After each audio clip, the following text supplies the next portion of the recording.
Cette vidéo est sponsorisée par ADN.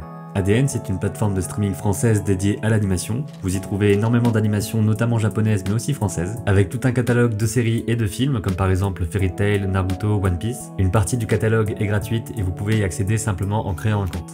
C'est le cas par exemple de la série Le Collège Noir, coproduite par ADN et fabriquée par le studio La Cachette. Et c'est aussi le cas de la série Dead Cells Immortalis dont on va parler dans cette vidéo. Elle aussi est produite par ADN et fabriquée par le studio Bobby Pills. J'ai pu discuter avec Gaspard Sumer, le réalisateur de la série, donc c'est l'interview que vous allez voir juste après, dans laquelle on parle de l'histoire, de la réalisation, de la mise en animation, des voix, de plein de choses. Je vous laisse un lien en description pour découvrir la série Dead Cells Immortalis et le reste du catalogue ADN. Merci encore à ADN de soutenir cette chaîne et plus globalement la production d'animation française. Et maintenant on va discuter avec Gaspard, le réalisateur de la série. Salut Gaspard, merci d'être là pour parler aujourd'hui de la série Dead Cells, que j'ai vu un petit peu, j'ai pu voir les 2-3 premiers épisodes pour l'instant. Et voilà, on va parler de tout ça, un petit peu de ton parcours également.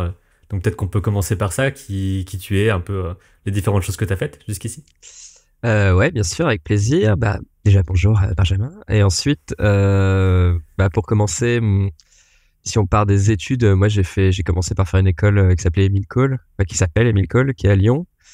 Dans laquelle j'ai appris surtout le dessin, puis l'illustration, la BD, tout ça. Et après, je suis parti au Gobelin. J'ai fait, à l'époque, la formation faisait 3 ans. J'ai fait les 3 ans des Gobelins. J'ai fait un film de fin d'études qui s'appelle Folle à mort, qui est trouvable sur YouTube. Et ensuite, j'ai commencé à travailler. Et là, ça fait 11 ans que je travaille, du coup, dans l'animation. Et voilà. Récemment, j'ai eu la chance de pouvoir faire de la réalisation avec Bobby Pills. Et, du coup, j'en suis à mon 2e projet réalisé. Et j'ai vu que tu as fait de la bande dessinée aussi, si je me trompe pas. Pas vraiment de la bande dessinée, j'ai plutôt fait de l'illustration, des bouquins jeunesse, d'illustration de bouquins jeunesse. Okay. En fait, j'ai fait, ouais, c'est ça. Pendant un temps, j'ai fait pas mal d'illustrations, d'abord pour Astrapi, puis ensuite pour une maison d'édition qui s'appelle Le Rouergue, qui fait des livres jeunesse ou ados et tout. Je sais plus combien de livres j'ai fait avec eux. Et dont un pour lequel je suis co-auteur, qui est sorti en 2019, je crois. Voilà. Ok, oui, c'est parce que je pense que j'ai vu de la bande dessinée sur ton Instagram, alors ça doit être ça qui m'a... Ouais. Je me suis dit, il y a des livres, il y a de la BD, ça doit être ça. Mais j'ai un style très BD, hein. Je suis toujours resté un peu style franco-belge. C'est quelque chose que j'aime bien, donc c'est quelque chose que j'essaie de développer dans ce que je dessine, quoi. Mm-hmm.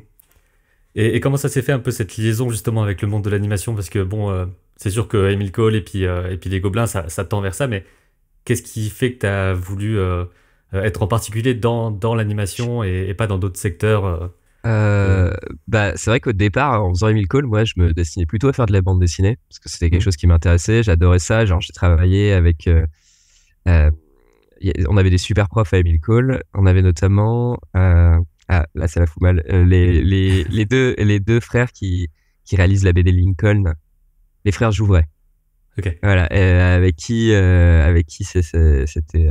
c'était trop cool. Enfin, vraiment, d'apprendre la BD avec eux, c'était excellent. Je trouvais qu'ils étaient très pédagogues. Donc, ça m'a motivé à fond.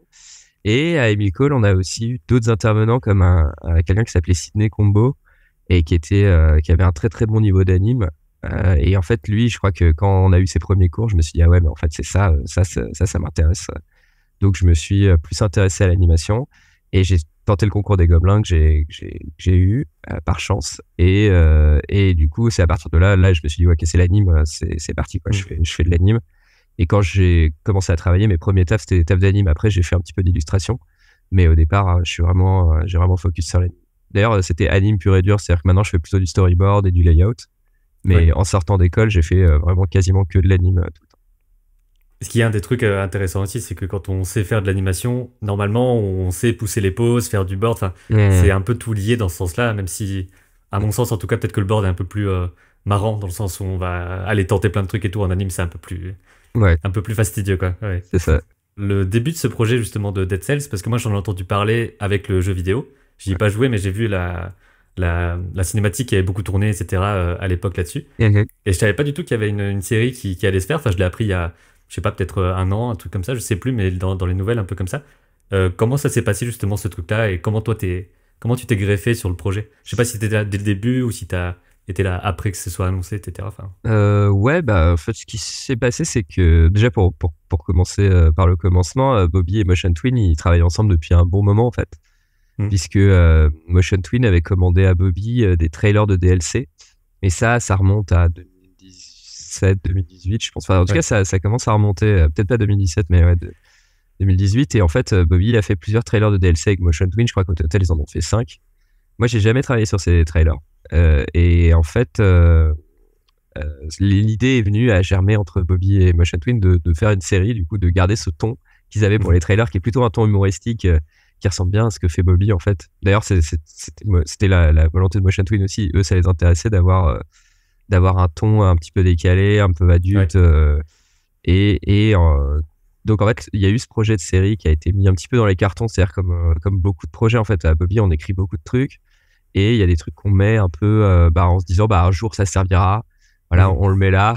C'est toujours long de toute façon à mettre en place. Exactement. Donc on garde les idées, on structure un peu, et puis on le met de côté. Et quand ça sortira, ça sortira. Et après, il s'est passé ADN était intéressé pour faire une série avec Bobby. Et du coup, Bobby leur a proposé un petit panel de trucs qu'ils avaient. Ouais. Alors, vous voulez quoi? Voilà, c'est ça exactement. Alors attendez, des séries, on en a, enfin des projets, on en a. Et il leur a montré des trucs. Et en fait, le patron d'ADN, Julien Lemoine, il adore Dead Cells. Et en fait, il a vu qu'il y avait une projet de série Dead Cells, donc il a dit on part sur le projet de série Dead Cells. Et c'est à ce moment-là que moi je me suis greffé sur le projet. C'est-à-dire que j'avais jamais bossé sur les trailers de DLC, et j'ai eu l'opportunité du coup d'arriver. Alors un peu après l'écriture, moi j'ai pas écrit sur cette série. J'ai eu un, comment dire, a posteriori, j'ai eu des petites notes sur l'écriture, mais vraiment minimes. Globalement, la série elle était déjà écrite quand je suis arrivé. Donc je suis arrivé là plus pour la fabrication, le storyboard aussi en partie, puis l'enregistrement des comédiens et tout ça. Ok. Et justement, moi j'avais une question par rapport à l'écriture, mais je sais pas si tu pourras peut-être m'aiguiller, même si tu n'y as pas participé. Ouais. Le défi particulier d'écrire une série avec des épisodes de 7-8 minutes qui est assez... Enfin, j'ai l'impression qu'on est plutôt souvent sur du 12 ou des choses comme ça, ou alors beaucoup moins. Mais 7, j'ai l'impression de pas trop le voir. Ouais. Je sais pas si c'est un défi particulier de narration. Moi, je pense qu'il y avait une volonté de la part d'ADN aussi de proposer un format assez court pour en fait avoir pour hooker un peu les gens. En fait, faut savoir aussi que maintenant on consomme beaucoup de séries, et que du coup d'avoir des épisodes plus courts mais plus denses, c'est aussi quelque part une stratégie. Nous, ça nous convient parce qu'on avait déjà éprouvé le format 6-7 minutes avec Vermine. Je sais pas si... Oui, c'est vrai. Ouais. Voilà, c'était à peu près ça, je crois. Vermine, c'était aussi 6-7 minutes. Donc ça fait des épisodes en fait très courts, très denses. Et à la fois, c'est intéressant parce que ça permet une économie d'image en fait. Et ça oblige à une économie de narration. C'est en fait, on travaille avec ces contraintes qui permettent aussi d'aller à l'essentiel. Et j'ai l'impression que dans Dead Cells, c'est ce qui ressort aussi dans l'écriture et dans les storyboards, c'est que en fait, il n'y a pas de gras dans la série. Il y a vraiment, on passe d'une situation à une autre. Ouais, ça va très vite. Souvent avec de l'humour. D'ailleurs, c'est drôle parce que les gens, des gens qui sont plus jeunes que moi, j'ai l'impression qu'ils apprécient justement le fait qu'on soit tout de suite dans l'action, qu'il se passe plein de trucs et tout. Et quand j'ai présenté la série, par exemple, à mes parents, eux, ils me disent, la première réflexion, c'était, ça va trop vite. Et alors qu'en fait, c'est marrant, mais j'ai l'impression qu'aussi, on a l'habitude de voir de l'image animée. On a l'habitude je sais pas, de ces codes, du fait d'aller très très vite, de changer de style aussi. Je sais pas si tu vois, mais dans Dead Cells, il y a des moments où il y a des lenteurs, il y a des moments où les persos sont, on va dire, dessinés un petit peu anatomiquement juste, tu vois, avec des dessins un peu clean, un peu tankés. Et puis des moments où les persos sont dessinés, mais comme si, un peu débile, quoi. Et ça, c'est aussi une forme de narration. Ça permet de faire passer des mises en scène très facilement. Enfin, bref, c'est aussi une technique, en fait, de passer de l'un à l'autre, et puis de se focus sur l'essentiel, quoi. Et au niveau du board par rapport à ça, parce que c'est vrai qu'il peut... Enfin, à la fois, j'ai l'impression qu'il y a beaucoup de choses qui se passent et tout ça, mais en même temps, il y a une... en tout cas, dans les 2-3 premiers épisodes que j'ai vus, il y a un nombre de décors assez limité, on va dire. Donc, par exemple, on est juste dans la prison, etc. Enfin, on passe dans différents décors, mais c'est pas non plus... on parcourt pas le monde en 6 minutes, quoi. Donc, comment est-ce que tu fais ça dans le board, justement, une sorte d'équilibre entre le côté dynamique et le côté on doit quand même passer d'un endroit à un autre. Enfin, ce truc-là n'a pas l'air si évident parce que souvent un épisode ça va être dans un décor, ensuite un épisode dans un autre décor. Là, c'est quand même un peu plus speed que ça. Ouais, ce qui se passe, c'est qu'en fait, on a aussi une technique de décor. Alors, qu'on a mis en place avec le chef déco Théo Ferré. C'est-à-dire qu'au storyboard, il y a beaucoup de fois où les cases, c'était sauf quand vraiment le décor était l'élément central du storyboard. Globalement, les cases, c'était un petit peu, il fallait qu'ils aillent vite. C'était plutôt jeté, c'est-à-dire qu'ils nous donnaient une intention de perspective, bien entendu, et après, pour le décor, on faisait un peu comme on voulait. Et ce qu'on a mis en place, en fait, c'est qu'on a un pipe qui est entièrement fait sur Animate. C'est-à-dire que le décor a été fait sur Animate, le posing et le layout est fait sur Animate, forcément, l'animation est faite sur Animate, et les FX sont faits quasiment sur Animate. Il y a un peu de compos sur After, mais tout est fait sur Animate. Et en fait, c'était hyper pratique parce que déjà, ça veut dire la réhute.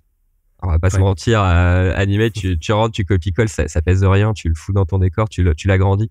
Parce qu'on a utilisé aussi un outil qui nous permettait, on a utilisé l'outil crayon, alors j'ai oublié Pencil, quoi, sur Animate. Et donc, en fait, ça permettait d'agrandir les décors à fond sans qu'il y ait la moindre pixelisation. Donc, en fait, on va dire, il y a beaucoup de réhutes, ça c'est notre petit secret, voilà, je le balance. Mais il y a énormément de réhutes, en fait. Si on regarde bien, par exemple, il y a beaucoup de colonnes dans la série. Je sais pas si tu vois, il y a des styles un peu temple, machin. Donc, par exemple, dans la prison, à la fin de l'épisode 1, dans la prison, il y a des colonnes. Mais en fait, la colonne, c'est une colonne. On la dessine une fois et on la place partout. Et le gros avantage de Spipe, c'est qu'on pouvait se permettre d'aller, entre guillemets, assez vite sur les décors. Pour la petite anecdote, l'équipe déco a terminé un tout petit peu en avance par rapport au planning. C'est en fait, pour dire à quel point, en fait, c'est aussi parce qu'ils sont très forts. Hein, on va pas se mentir, mais en fait, le pipe était imparable, en fait, d'avoir comme ça des éléments de décor qu'on peut vraiment copier-coller. Puis même d'un épisode à l'autre, si tu regardes bien, quand il faut un mur en pierre, t'as un mur en pierre, et tu vas le chercher là, et puis tu le flops et tu changes les trucs, et ça va assez vite, en fait, de faire. Et ça permet une cohérence même graphique, ouais. Voilà, c'est à la fois une facilité, et en même temps, du coup, c'est les mêmes trucs, donc on est dans le même monde, même si on change d'endroit, etc. C'est ça. Et c'est vrai que ça, c'est un truc où à chaque fois, j'ai l'impression que c'est un peu, bon, c'est aussi des questions, j'imagine, de budget, etc. Mais d'aller à l'essentiel, d'être dans les séries de Bobby Pills en général, enfin, je pense en tout cas de ce que j'ai vu, c'est quelque chose en fait où tu te dis, ça a l'air d'avoir besoin de speeder à la fois sur l'animation, à la fois sur le décor, que ce soit extrêmement clair, extrêmement limpide tout de suite. Et même au niveau de l'animation, il y a un côté très, enfin, moi, c'est un truc que j'aime bien perso, le côté très saccadé mais fluide en même temps. Enfin, il n'y a pas beaucoup d'images, mais en même temps, t'as tout le mouvement qui se comprend et tout. Ça, c'est un truc que j'aime vraiment bien. Ouais.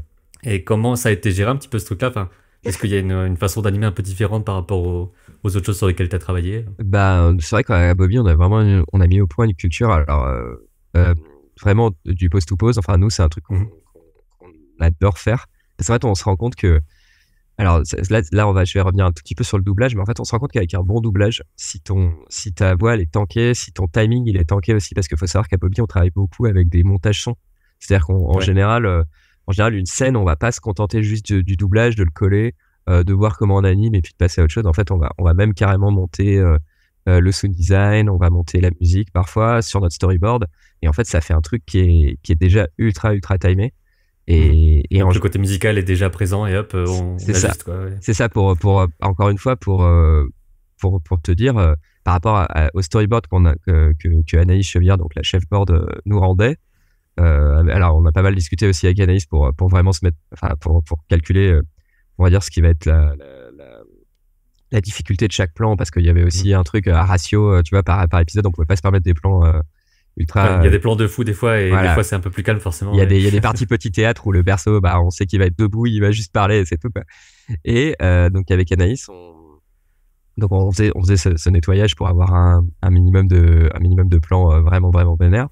Et en fait, on se rendait compte que la musicalité, comme tu disais, du board et la rythmique, elle faisait tout. Et en fait, à ce moment-là, tu te rends compte que t'as pas besoin de 30 000 dessins. Ou alors, si t'as besoin de 30 000 dessins, tu peux vraiment faire du pose-to-pose et ça marche quasiment instantanément. Nous, c'est un truc qu'on faisait sur Cassos.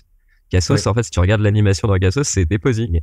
Et les animateurs... les posings sont très forts, en fait. Donc, je pense par exemple à Astérix Obélix, où ils ont vraiment des trucs très... Enfin, Astérix, il a des trucs très anguleux, bizarres et tout. Et tu regardes chaque truc, il y a juste un easy in, easy out au début et à la fin, et puis hop, d'une pause à une autre, et c'est parti, quoi. C'est exactement ça. Dans une moindre mesure, sur Vermine, si tu regardes aussi, il y a ce genre de truc. Et sur Vermine, en plus, c'était une volonté de la part du réal, donc Alexis Beaumont, d'exagérer comme ça, on va dire le pose-to-pose, parce qu'en fait c'est des insectes, et c'est vrai que les insectes ils ont plutôt tendance à bouger de cette manière, si tu veux, ils sont tellement rapides qu'en fait tu vois pas les inter, quoi. t'as pas d'inter entre un mouvement de patte et l'endroit où elle doit être. Donc il y avait ce truc là, et en fait on se rend compte que si le propos est bon, si machin, si t'as pas besoin en fait de faire trop d'inter, bah en fait ça marche en fait. Là, le propos il est là quoi. Il y a des gens à qui ça déplaît, mais ça permet aussi en fait le principe de mettre très peu d'anime à certains endroits. Ça permet aux endroits où il faut tanker un peu l'anime de justement exacerber certains trucs et tout. Mhm. Bah, je sais que moi, c'est vraiment un truc que j'aime bien, le côté. J'ai l'impression que c'est pur en fait. T'as juste ce qu'il faut, et puis si t'as besoin de plus, t'y vas. Et puis c'est pas. Mm. Il y a des fois où c'est de l'animation limitée dans des séries et tout, où ça bouge vraiment pas. Et là, Ouais. c'est pas vraiment le cas non plus. C'est un bon équilibre, je trouve, Bah, là-dessus, quoi. c'est vrai qu'on faisait des dépouillements en fait. Donc comme je te dis, on recevait le board.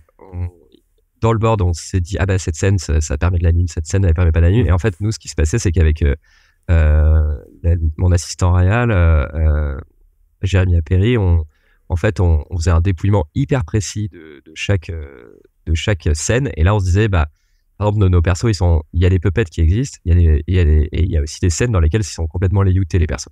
Mais Mhm. là par exemple on se dit bah là c'est un plan puppet, donc l'animateur on va lui donner la puppet, on lui dit bah voilà tu entre guillemets tu nous fais une pause et tu proposes un truc. Et voilà, et il y a des plans en fait qui on savait que ça allait être des plans qui allaient être techniquement peut-être pas incroyables, mais qui devaient raconter ce qu'ils devaient raconter quoi. Et en fait on se rend compte que dans la flûte, enfin dans la continuité, tu t'en rends pas tant compte que ça, tu vois. Il y a des Mhm. plans il y a des plans où le perso il bouge presque pas, mais en fait comme le plan d'après le perso il bouge à balle et que le propos est drôle et que tout s'enchaîne, bah en fait ça passe bien quoi.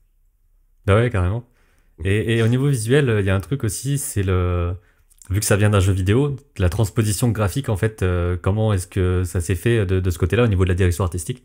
Parce que ça doit ressembler, mais enfin, ça doit être le même univers, mais pas de la même façon. Ouais, C'est ouais. un peu compliqué, quoi. Bah, alors nous on avait des références. Moi je travaillais avec donc Théo Ferré qui était notre chef déco qui s'est occupé un petit peu du design. Il y avait Hugo Moreno et Thomas Greffard au design de décor. Théo Ferré donc qui a été mon chef ensuite qui a repris ce qu'ils avaient fait pour faire la patte finale en fait, pour faire ce à quoi ça allait Mhm. ressembler.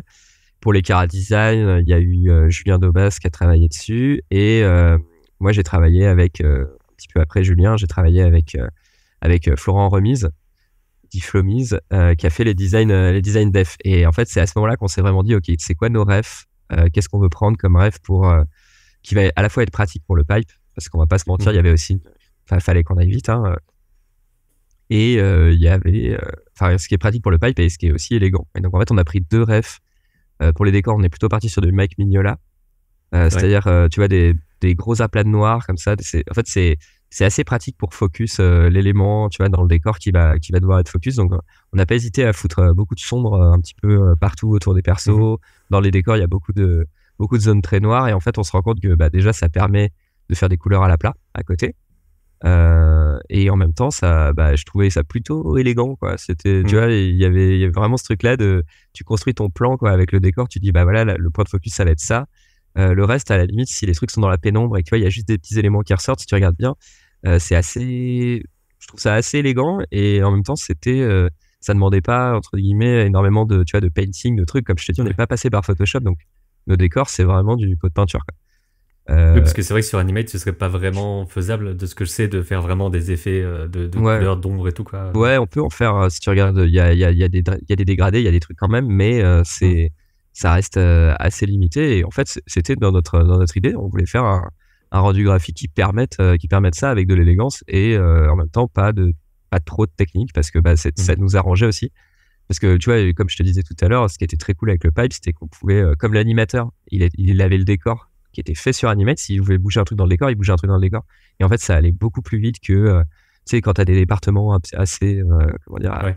assez cloisonnés, que du coup, l'animateur se rend compte qu'il y a un truc à changer dans le décor et qu'il dise, bah, département décor, est-ce que vous pouvez me faire un changement? Bah oui, on te fait un changement, t'as le truc qui revient et tout. Bah, en fait, là, ça allait très, très vite. Et pour les designs, pour ce qui est design perso, bah, on est plutôt parti sur un truc un peu shinchanesque Mhm. pour la déformation des persos.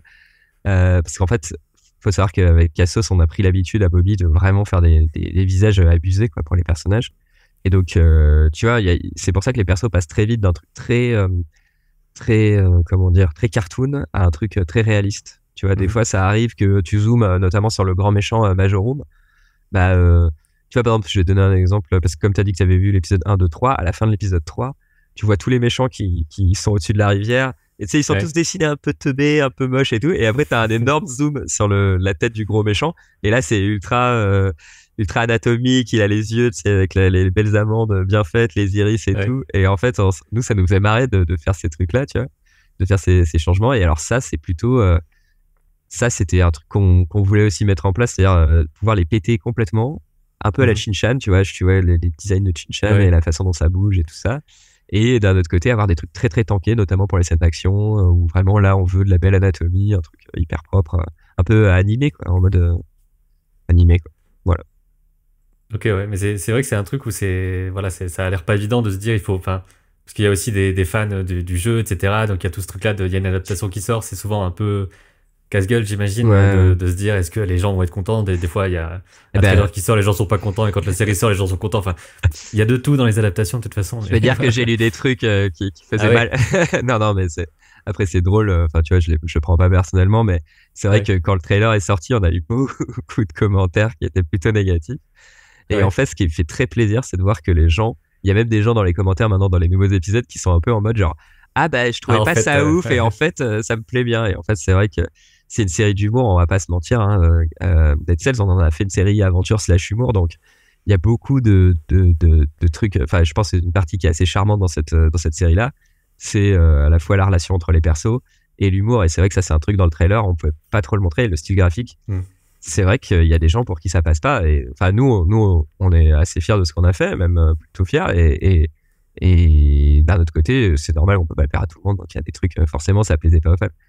Après, on a pris des libertés, tu vois, par rapport au lore, notamment le fait, par exemple, donc les 5 méchants, là, la main du roi, c'est que tu as découvert dans l'épisode 3. Bah, en fait, normalement, c'est un seul méchant qui s'appelle la main du roi. Ok. Et c'est vrai que moi, je connais pas du tout le jeu, donc j'ai pas ce truc-là, du coup, de faire la comparaison.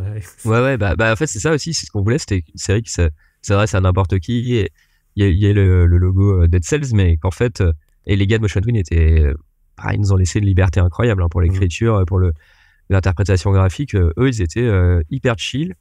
ADN, ils nous ont demandé quelques conseils, ce qui est tout à fait normal. Enfin, ils nous ont demandé quelques modifs sur certains trucs, ce qui est tout à fait normal. Mais globalement, je dois dire qu'ADN et Motion Twin nous ont laissé pas mal de liberté. Et c'était très plaisant, du coup. Parce que c'est une série qui ressemble vraiment à ce que Bobby fait, en fait, je trouve. Bah oui, c'est ça, c'est un mélange, justement, des images que j'ai vues du jeu, etc. et de l'univers Bobby Pills, on va dire, si on peut dire que c'est un même univers, en quelque sorte.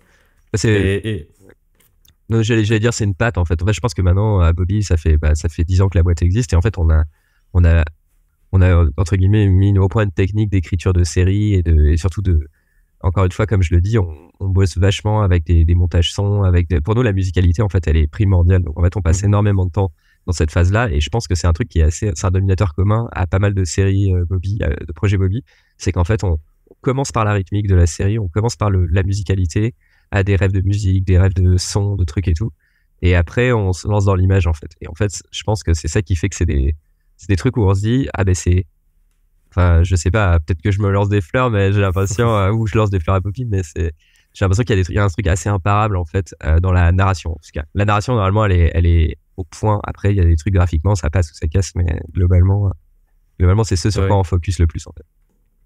Et c'est très lié aussi aux voix, comme tu disais. Donc, comment ça s'est passé là-dessus? Parce que donc, c'est après les storyboards que les voix ont été faites, ou même avant, ou en parallèle? Enfin, c'était comment? Bah, ça dépend. Alors, parce que pour les storyboards, des fois, alors, il y avait un casting qui avait été fait avant les storyboards. Donc, on savait déjà avec quelle voix on allait partir. Après, pour des raisons de coût, on peut pas toujours enregistrer les comédiens avant les storyboards. Donc là, on fait des voix témoins. Faut savoir que nos storyboarders, ils sont, comme beaucoup de storyboarders, hein, ils sont tous un peu comédiens. Donc, ils hésitent pas à mettre des intentions, des trucs assez précis.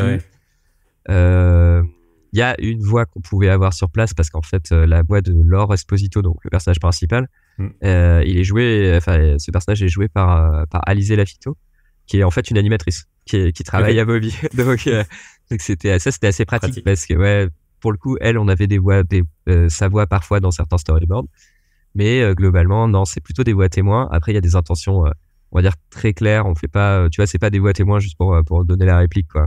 En général, on essaie de donner une intention. Et après, on a travaillé donc en cabine avec un studio qui s'appelle Star Trek. On a travaillé avec donc Jeanne Chartier, qui est la directrice de plateau, parce qu'on avait une directrice de plateau pour ce projet. Il faut savoir qu'à Bobby, on a souvent quelqu'un, si c'est pas un directeur créatif du studio comme par exemple Balak, Brice Chevillard, Nicolas Attané, c'est souvent un directeur de plateau un peu extérieur du studio, mais qui connaît très bien les comédiens. Et par exemple, avec les Cassos, c'est Guillaume Darnaud. Et là, pour Dead Cells, c'était Jeanne Chartier. Et Jeanne Chartier, c'est elle qui avait fait passer les castings, et elle avait recruté du coup, donc pas pour Alizé, elle s'était occupée des autres voix, et il y avait Jérémy Crédville, Antoine Choupski, Lucien Men, qui sont tous des bons comédiens, et surtout qui laissent une bonne place à l'impro. Ouais. Et ça, c'est un truc qu'on a bien aussi à Bobby, c'est-à-dire qu'on leur donne une intention de texte, on donne un truc, et s'ils veulent changer des trucs sur le moment, ils se le permettent, et on est assez preneur. Oui, c'est ça, l'important c'est de savoir ensuite adapter à l'animation pour encore mettre plus d'emphase là-dessus, mais ça doit être super cool, ça d'avoir juste la base des voix tests, et ensuite tu dis comment on va pouvoir le pousser, faire plein de variations, etc. C'est ça, en fait. En fait, comme t'as déjà la certitude que ton histoire, ton ton, il fonctionne parce que ta voix test, ta voix témoin, elle est bien, ta musicalité, elle est bien et tout. En fait, tout ce que le comédien va pouvoir apporter, normalement, c'est du bonus, quoi. Et tu peux pas te tromper, quoi. C'est-à-dire que même si tu lui laisses carte blanche, s'il change des mots, s'il donne une autre intention ou ça, et Jérémy et Alizé l'ont fait pour pas mal de répliques, hein, bah, en fait, ça passe, en fait, ça marchera quoi qu'il arrive, et parce que tu sais déjà que ça fonctionnera à la base, quoi. Voilà. Ok, et ça c'est un truc encore plus dans les voix que je me demande, mais si tu fais plusieurs versions, est-ce que tu définis, est-ce que tu dois absolument définir la version définitive en disant on anime là-dessus, ou est-ce que c'est déjà arrivé que tu animes sur une voix et après tu te dis bah en fait l'intonation de la prise d'à côté elle est mieux, enfin. Ouais, bah en général on évite, mais mais ça nous arrive de faire ce qu'on essaye de faire en vrai, c'est souvent des pick-up après coup. C'est-à-dire que vraiment, si vraiment, tu vois, on se dit, ah, bah, il y avait un truc qui nous convenait mieux, machin et tout, on va faire un pick-up où le personnage sera déjà animé, ou alors on modifiera une bouche ou un truc, mais après coup, à la fin, ça nous est arrivé, là, de repartir sur certaines répliques, tu vois, pour des trucs pour lesquels on n'était pas ultra convaincus. C'était à la dernière minute, et en général, en fait, on se démerde parce que du coup, le comédien, dans ces cas-là, quand on fait les pick-up, il bosse avec carrément l'animatique. Et en fait, à ce moment-là, on fait en sorte que même le lips, il fonctionne dès le début, quoi. Et après, s'il y a encore un truc à modifier, on le modifie, mais souvent, si on parle. C'est exceptionnel, quoi. Voilà, et puis si on parle d'une bouche ou deux, ça va, ça se fait, tu vois, c'est pas un truc. Surtout dans un logiciel en vecto et tout, où ça reste quand même bien plus libre. Si tu vas redessiner avec du pixel derrière, exactement, avec une bouche qui n'est pas juste posée, etc. Enfin, exactement, là, t'arrives, tu sélectionnes ta bouche, tu fais c'est bon. C'est l'affaire de 2 minutes et ça fonctionne, tu vois. Mais oui, ça nous est arrivé de changer en tout cas en cours, mais en général c'est un truc qu'on évite au maximum, quoi. Bah, tu dois le savoir, mais voilà, c'est vraiment des allers-retours, c'est vraiment le pire truc pour une production. C'est là où le directeur de production commence à pleurer, tu vois. Donc normalement il faut vraiment pas produire de gras du tout. Exactement. Bah, on y va, quoi. Ça c'est ce qu'on a fait pour te dire même donc on avait certains storyboards au moment où on a posé la patte graphique définitive, et en fait pour te dire ça, pour le coup, parce qu'on parle de gras, notre designer Flamis, il a bossé directement sur des cases de story pour faire les designs. C'est-à-dire qu'en fait, même nos design dev, c'était des poses layout, en fait, tu vois. Donc il y a quasiment pas de pause qu'on a faite en mode ah bah vas-y, comment le personnage il ferait quand il fait ça. Alors il y a des fois on s'est posé la question, tu vois, comment quand le personnage tourne, notamment Laure avec sa redingote, comment elle se plie, quand elle se baisse, tu vois, ou des trucs comme ça. Mais globalement c'est des refs, tu vois, déjà. Et les dessins, on va dire def, pour poser la couleur, tu vois, le perso complet, souvent ça a été fait sur des poses layout, hein. Et ça, au final, tu vois, là pour le coup on est sur 0 gras de production, quoi. Et au niveau de temps de production, ça a été comment? Au niveau de combien de temps ça prend? Est-ce que c'est par épisode? Est-ce que c'est on fait tout le board, et pendant qu'on est sur l'épisode 3, je sais pas, on commence déjà à produire le 1, enfin. C'est exactement ça. C'est exactement ça. Nous, on a commencé la fabrication. Donc la pré-prod, elle a pris pas mal de temps. Il y a eu, comme il y a eu pas mal de réécriture, ce qui est normal aussi sur ce genre de série. Pendant ce temps, il y avait des boards qui avaient été faits, qui ont été remaniés, machin et tout. Et ça, je pourrais pas te dire exactement la temporalité que ça a pris, parce que à ce moment-là, sur le projet, moi, je voyais ça de loin, j'étais sur d'autres trucs, et du coup, je suis arrivé à plus quand certains boards avaient été posés, et l'écriture quasiment def. Et donc il y avait comment dire, nous on a commencé la fabrication quand il y avait déjà 3 boards finis, mais quand on dit fini, c'était vraiment nickel. Et c'est à ce moment-là qu'on a enregistré donc les voix des comédiens qu'on n'avait pas sur place. et qu'on a commencé donc la fab. Et c'était pas mal d'avoir déjà au moins 3 boards def. Normalement, pour être vraiment confort, t'en prends 5, quoi. Tu vois, je pense que sur un épisode, un truc de 10 épisodes, t'en prends 5. Mais ce qui se passe, c'est que les borders allaient assez vite parce que c'est du 7 minutes et ils bossaient. Il y a beaucoup de fois les mêmes borders en fait. Si tu regardes les noms des borders, c'est beaucoup de fois la même personne. Donc en fait, au bout d'un moment, ils avaient vraiment l'écriture, la façon de raconter l'histoire et tout. Et c'est allé assez vite même pour eux pour faire les boards globalement. Je sais plus, je crois qu'ils avaient 4 semaines pour un board de 7 minutes, mais tu vois, c'était bien poussé en général, quoi. C'était des trucs, c'est des trucs qui te rendent. Il y a des refs musique, il y a du son, il y a comme je te disais, à Bobby, on travaille beaucoup en animatique, c'est ultra important pour nous, donc on met beaucoup de focus là-dessus. Alors après, des fois, les dessins sont un peu, voilà, tu vois, si tu te laisses beaucoup de place à l'interprétation, pas toujours, hein, j'exagère, mais il y a vraiment l'importance, ça va être la musicalité du truc.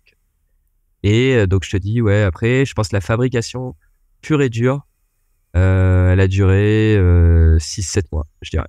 De vraiment du premier décor à la dernière scène compositée entre guillemets. En fait, le compo, on l'a utilisé quasiment que pour les scènes de FX. Sinon, il y a il y a du montage. On rajoute du grain, tu vois. On fait quelques trucs au montage, mais quasiment sur Premiere, quoi. Et il y a pas de passe de compo sur beaucoup de shots. En fait, on passe du plan animate, on le fout dans Premiere, on fout un peu de grain, on fout peut-être des lumières ou des trucs, des lights, mais il n'y a pas de phase compo en fait. Ok. Et voilà. ça c'est intéressant de savoir aussi justement qu'une série peut se faire relativement vite parce que 6-7 mois ça m'a l'air vite quoi. Ouais, c'était rapide. Et qu'on puisse simplifier des workflows et tout dans des séries. Enfin, souvent on a l'impression que voilà tout est comme le long métrage où tout est très segmenté, etc. Mais là en fait tout peut être compressé. Donc là j'imagine aussi que les borders font aussi le montage animatique parce que souvent ça peut être dissocié, ça le côté board fixe et board animé. Ça dépend des prods quoi.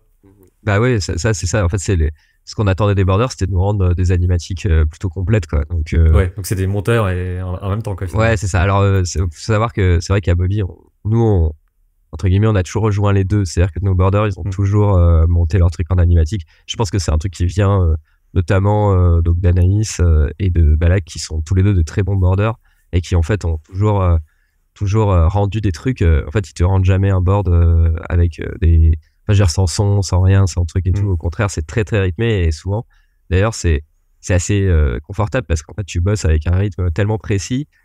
Pour te dire, moi, souvent, c'était, je rajoutais quelques frames par-ci par-là à des plans, mais globalement, ça matchait les animatiques. Ça nous arrivait hein, d'allonger des trucs et tout, mais j'ai envie de dire que c'est minime, quoi. C'est peut-être 20% des plans, où, tu vois, globalement sur la série, quoi. Ok, ouais. Et donc c'est vrai que le côté pas de compo ou très peu de compo, bah pareil, je trouve que c'est super intéressant même pour les gens qui veulent faire leur propre court-métrage ou des choses comme ça. C'est possible aussi de faire tout dans le même logiciel à peu près et de juste rajouter des petites touches et qu'il n'y a pas forcément besoin d'une grosse étape étalonnage, d'une grosse étape compo.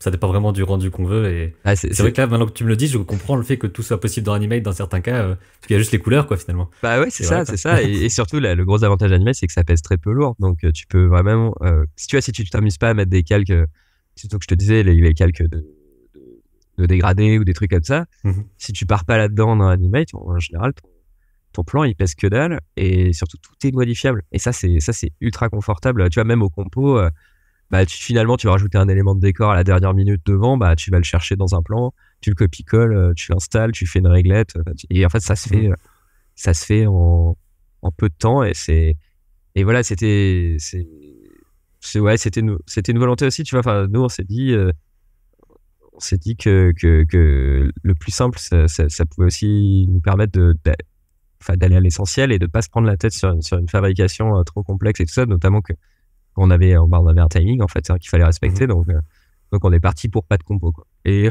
en fait contre toute attente ça fonctionne parce qu'après l'image est traitée quand même, tu vois. Il y a quand même un traitement d'image. Par contre c'est vrai que on n'avait aucune possibilité de dire tu mets un élément devant, tu mets un élément derrière, machin et tout ça. Ça en général il fallait que ce soit fait dans le plan d'anime, enfin, ou dans le plan de FX et que ça parte comme ça.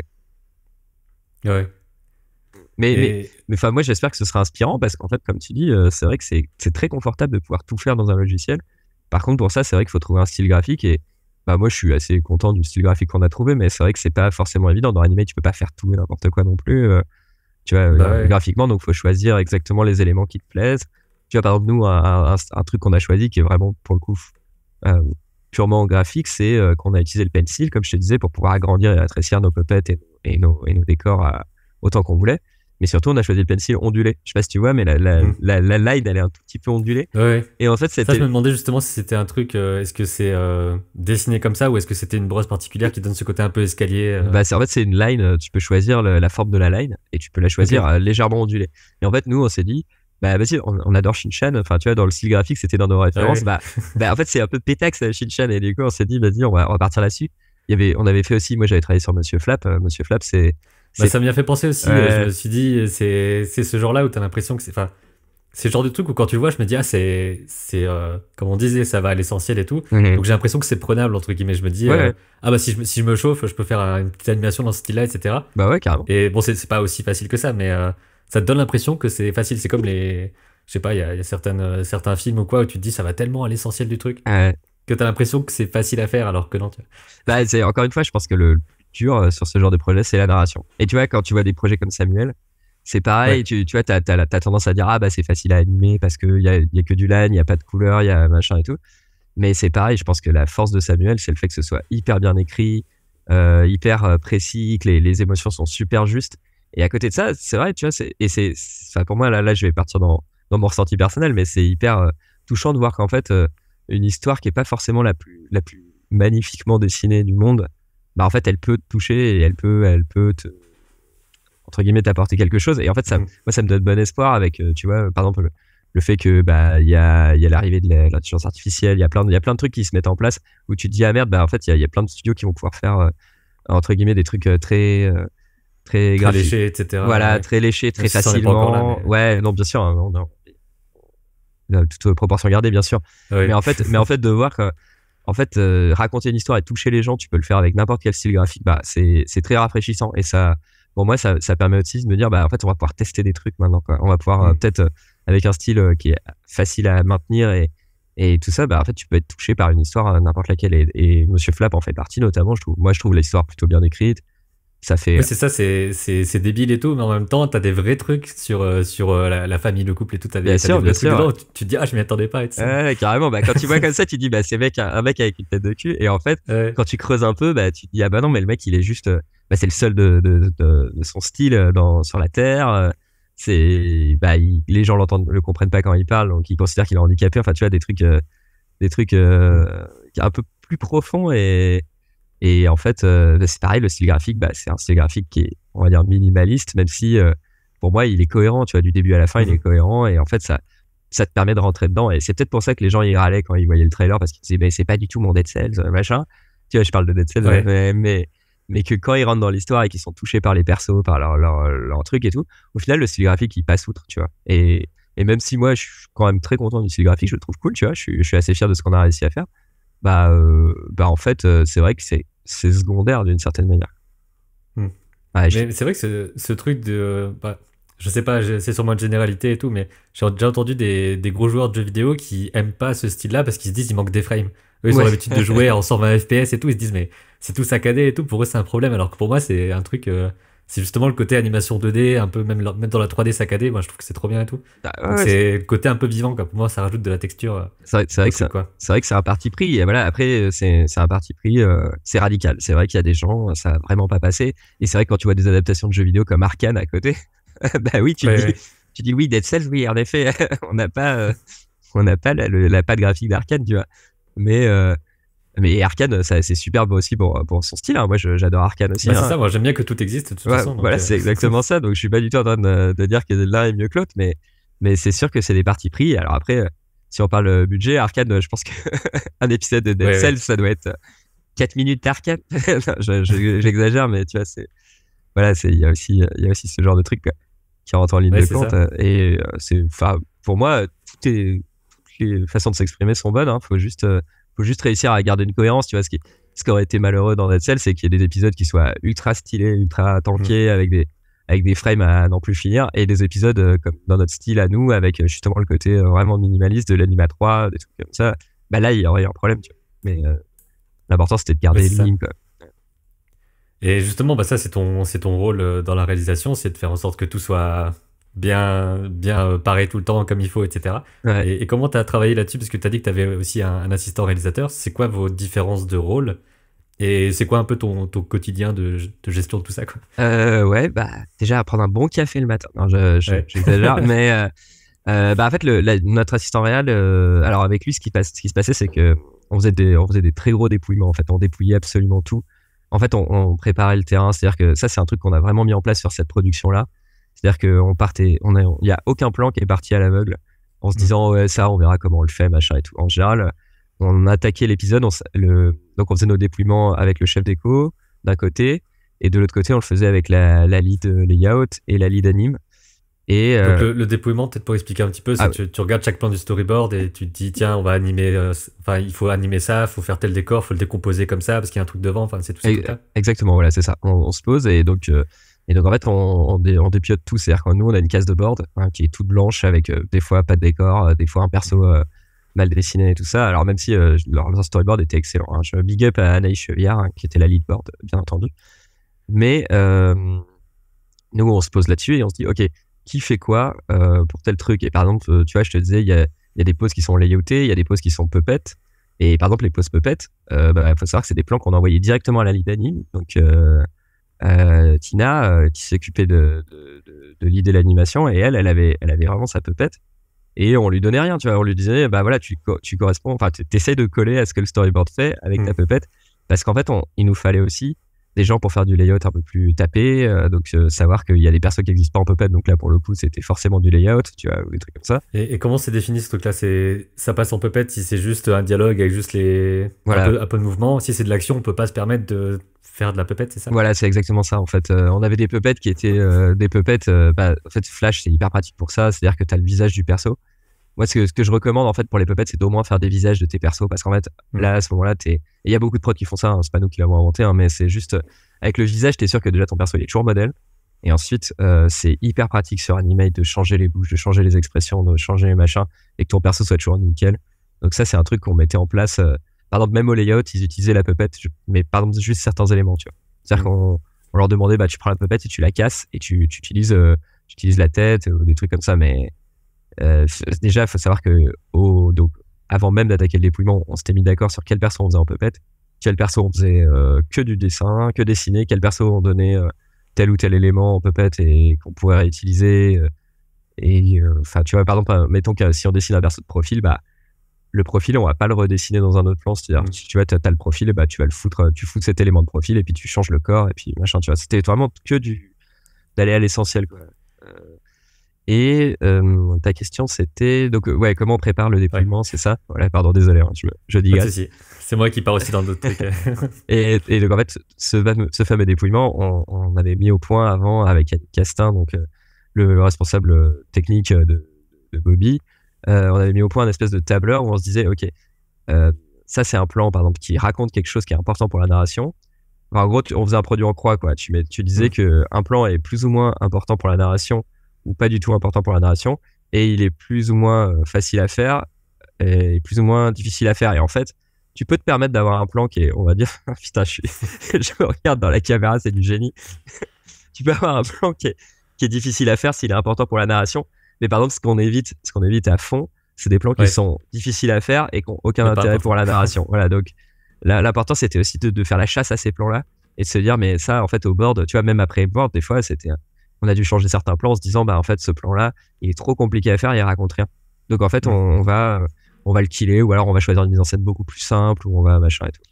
Mais ça, en général, après, quand on attaquait le dépouillement, c'était déjà réglé, quoi. Mais du coup, au dépouillement, voilà, c'est ça. On regardait les plans, on était avec la lead board et la lead anime, et on regardait les plans et on se disait, bah voilà, ça c'est un plan très simple. Tu focuses dessus, tu mets juste une puppet, tu lui fais ouvrir et fermer la bouche, éventuellement tu donnes un peu d'intention, mais tu restes sur quelque chose de très simple. Ça, à contrario, c'est un plan très compliqué, donc tu passes du temps, tu fabriques plusieurs poses de layout et puis voilà. Ok. Et donc toi, quand tu gères tout ça, parce qu'il y avait quelqu'un qui supervisait l'anime aussi, comme tu disais. Voilà, donc j'ai une lead anime, Tina Licketorn, qui est danoise, et Celia Campos au layout. Ok. Donc ça fait que t'as leur retour à elles, Ouais. qui te disent voilà comment ça se passe en ce moment, machin. Mais toi, quand tu réalises, c'est ce qui est peut-être toujours un peu pas évident à comprendre, peut-être pour les gens qui écoutaient tout, c'est ce côté à la réalisation, tu dois connaître tout, mais en même temps, t'as des gens qui te font un peu des retours sur ce qui se passe. Est-ce que tu es directement en lien avec directement la personne qui anime? Est-ce que ça arrive pas si souvent? Enfin, comment ça se passe un peu ce truc-là? Parce que tu fais de la liaison, mais en même temps, t'as tout à faire, quoi. Ouais, bah c'est ça. Bah, en fait, c'est énormément de checks. Forcément, tu Ouais. passes ta vie à checker des plans. Dès que t'es posé derrière ton bureau, de toute façon, tu checkes des plans. Mm. Et après, avec donc la lead layout et la lead anime, c'était très très facile de communiquer quand on avait des questions. En général, en fait, on était tous dans le même open space, donc déjà c'est très simple. Hein. Et ouais, en général, on n'a pas eu trop de soucis. S'il y avait la moindre question, le moindre truc, on en parlait, puis Mm. on réglait le problème. Pareil avec le lead déco. Enfin, en gros, si tu me parles de la communication et de comment ça se passait, de faire des Ouais, c'est ça, retours et tout c'est ça, comment tu fais le lien entre tout le monde, quoi. bah, on faisait des réunions, alors assez régulièrement aussi, hein, des réunions de lead. Mm. Moi, j'avais une réunion avec mon dire de prod aussi 3 fois par semaine, en fait. C'est vraiment pour essayer de toujours être au taquet, de savoir voilà, où est-ce qu'on en est qu'au niveau des pourcentages, parce que eux, ils ont la vue sur les tableurs. Moi, j'ai pas le temps de faire Ouais. ça. Mais, eux, ils voient comment, Si c'est bien ou pas. voilà, si on est dans les temps, si c'est. Et globalement, je dois dire que la fabrication s'est passée plutôt de manière fluide, quoi. On n'a pas eu de grosses galères, on n'a pas eu d'énormes retards de fabrication. Pour te dire, il y a même il y a 2 départements qui ont fini en avance, donc ça veut dire qu'en fait, on avait tellement rodé le truc. Encore une fois, hein, je leur dis, je crois que le dépouillement, j'ai découvert sur cette prod que ça faisait enfin, la moitié du taf en fait. Quand tu prépares exactement, que tu sais exactement qui fait quoi et qu'il n'y a pas une seule question. Et c'est vrai qu'il y avait, tu vois, si on parle de communication pour le coup, j'ai eu très rarement des questions de ah ben est-ce que je dois faire ça ou ça. Je trouvais qu'en fait, et puis alors Célia et Tina, donc lead anime et lead layout, elles étaient hyper autonomes, hyper efficaces. Donc en vrai là-dessus, c'était assez facile. Et puis moi, ce qui se passe, c'est que je me permettais aussi un temps de retake personnel, c'est-à-dire que je demandais pas ni à la lead de s'en occuper, enfin ni eux-mêmes aux animateurs. Il y a des moments où c'était moi qui retakeais des trucs quand ça me convenait plus ou tu vois ou machin. C'était assez rare, mais ça c'était la petite cerise sur le gâteau. C'est le moment où voilà, c'est moi qui prends les commandes et qui fait mon plan et qui le rend et puis voilà. D'où l'intérêt aussi d'avoir quelqu'un à la réalisation qui dessine, qui anime, qui a justement ce côté très visuel. Parce que je sais que dans une autre interview avec Ulysse Malassane sur Collège Noir, il disait qu'il ne voulait pas avoir de gens à la réalisation qui n'ont pas ce côté graphique, peut-être pas savoir animer non plus, mais savoir dessiner, avoir vraiment ce retour de je fais un dessin et j'arrive à communiquer. Est-ce que c'est un peu le même truc aussi chez Bobby ou... Ouais, pour moi, c'est important en fait de pouvoir exprimer une idée et puis de pouvoir exprimer une correction sur un dessin très rapidement parce que c'est vrai que si tu sais pas du tout dessiner, tu peux donner des intentions, tu peux mimer et tout ça. Je dis pas que c'est pas possible, mais je pense que franchement, si tu prends ton pencil, que tu fais le truc et que tu montres et que l'idée elle est claire, ça va aller 100 fois plus vite, quoi. Et puis même comme je te disais, pour les retakes, en fait, ça m'aurait frustré, je pense, de pas savoir dessiner et que dès que j'ai besoin d'une retake, il fallait que j'aille voir quelqu'un qui le fasse pour moi. Je pense qu'au bout d'un moment, tu sais, c'est un petit peu la charge mentale en plus de devoir te dire, ah bah attends, faut encore que je pense à quelqu'un qui va, enfin, tu vois, de déléguer. Au final, déléguer, c'est aussi, enfin, bah, c'est le rôle du réal, hein. Faut faire confiance à ses équipes, mais en même temps, déléguer, ça demande une petite charge mentale parce que faut pas être en hypervigilance, mais faut faire attention aux détails, quoi. Tu peux pas non plus déléguer et te dire, bah, une fois que c'est délégué, je m'en fous et je fais plus gaffe. Au contraire, faut repasser derrière, ce qui est tout à fait normal, je pense. Et souvent, j'avais rien à dire, hein. C'était nickel. Et tu parles justement de tous les trucs auxquels tu dois penser, etc. Est-ce que tu as une façon particulière, ou en tout cas, quelle est ta façon de travailler là-dessus, de savoir ce que tu dois faire? Genre, est-ce que c'est tel jour, je dois vérifier tout ça, tu le définis la veille? Est-ce que tu arrives et on te dit, il s'est passé ça, enfin, sur quoi tu pars, enfin, tu vois? Moi, j'avais un planning assez rodé qu'on a mis en place dès le début avec le directeur de production, Seb Blanchard. En fait, ce qui s'est passé, c'est que j'avais des jours pour du check, j'avais des jours pour du dépouillement. Il faut savoir que le dépouillement, du coup, on a mis ça tellement sur un piédestal. On avait une journée, quoi. En général, on avait notre journée dépouillement. C'est-à-dire que ça durait pas toute la journée. Certains, ça durait toute la journée quand c'était des gros épisodes comme des épisodes que tu n'as peut-être pas encore vus. Mais il y a des fois où ça prenait juste, oui, peut-être plutôt 6 heures que 8 heures, tu vois, mais on prenait vraiment la journée. Ça, c'était les journées dépouillement et je peux dire que tu sors de là, t'es rincé, quoi, parce que ton cerveau, t'as passé vraiment. Encore une fois, je leur dis, on laissait rien au hasard. C'est-à-dire qu'on quittait la salle, il n'y avait pas un truc pour lequel on pouvait encore se poser une question. Donc en fait, quand tu fais ça sur plus d'une centaine de plans, là, c'est dur, quoi. Mais... En fait, t'as compressé ta semaine de problèmes éventuels en une journée. C'est ça. Du coup, t'as tout pris dans la tranche d'un coup. Voilà. C'est ça, donc tu sors de là, t'es lessivé. Par contre, c'est vrai que c'était assez plaisant de se dire, bah voilà, c'est derrière toi. Là, normalement, il y a plus de questions, tout le monde a noté, c'est-à-dire que l'assistant réel, il notait. La deuxième assistante réelle aussi, elle notait, parce qu'on avait une autre assistante réelle qui était, elle, basée à Angoulême, parce qu'on a fait une partie de la fabrication à Angoulême aussi. Ok. Et, bah, la lead, enfin, les deux leads, elles ont noté chacune ce qui était important pour elles. J'avoue que je notais rien. mais, ouais, j'étais focus, du coup, je vais pas donner des directions, mais, et ça, c'est vrai que c'était très plaisant aussi de se dire que tu pars, t'as plus aucune question de fabrication. Normalement, tout est, et alors le fait de pas avoir de compo, en plus, entre guillemets, ça t'oblige à tout gérer dans ton plan d'anime.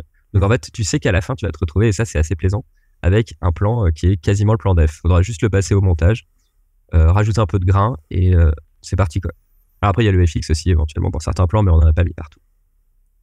Oui, donc le FX, donc ça, c'est plus au compo que ça se faisait, enfin, ou alors il y a du FX aussi dessiné. Ben, ça, c'est, en fait, faut savoir qu'on avait que 2 FX artistes, donc c'est Théo Tim Nakaf qui a été le lead FX, en gros, qui a été le gars qui s'est occupé des FX, mais sur quasiment toute la production. On a pris un petit renfort à la fin parce que c'était nécessaire parce qu'il y avait beaucoup de FX, mais c'était au team qui faisait un peu du cas par cas, c'est-à-dire qu'il y a des plans, je pense qu'il les a fait quasiment que sur After, parce qu'il maîtrisait bien After. C'est la seule fois où on ouvre After, en fait. Et il y a des plans qu'il faisait directement sur Animate, et ça marchait très bien, et puis on envoyait, et puis voilà, quoi. Et parfois au montage, on se permettait encore de rajouter, tu vois, un peu des lights ou des trucs sur Premiere, tu peux te le permettre, mais voilà. Et okay. ça a bien roulé. Théo Tim, je le recommande à tous les réalisateurs, Théo Tim Nakaf. Il est ultra efficace et très inventif, et du coup, c'était assez plaisant. Et peut-être pour finir un peu la boucle, on a parlé un petit peu de son et de musique côté animatique. Comment ça s'est passé là-dessus? Est-ce que justement c'était tellement bien calé que finalement, ben voilà, on refait un peu de meilleur son et voilà. Comment ça marche un peu tout ce côté-là? Bah alors, ouais, il faut savoir que donc nous on a travaillé. D'habitude à Bobby, on aime bien travailler, de tout faire en interne. Et là, c'est la première production. Enfin, c'est pas la première production, mais c'est une des productions où on s'est dit, bah on va déléguer. Parce que moi, je me suis dit que c'était plus pratique aussi d'avoir quelqu'un qui était un peu extérieur à tout ça. Tu vois, pas d'avoir quelqu'un en interne et de me laisser une charge mentale supplémentaire, sachant que les timings étaient quand même assez serrés. Et donc, j'ai fait appel à mon frère, Martin Sumer, et notamment à la boîte dans laquelle il travaillait à ce moment-là, qui s'appelle Star Trek.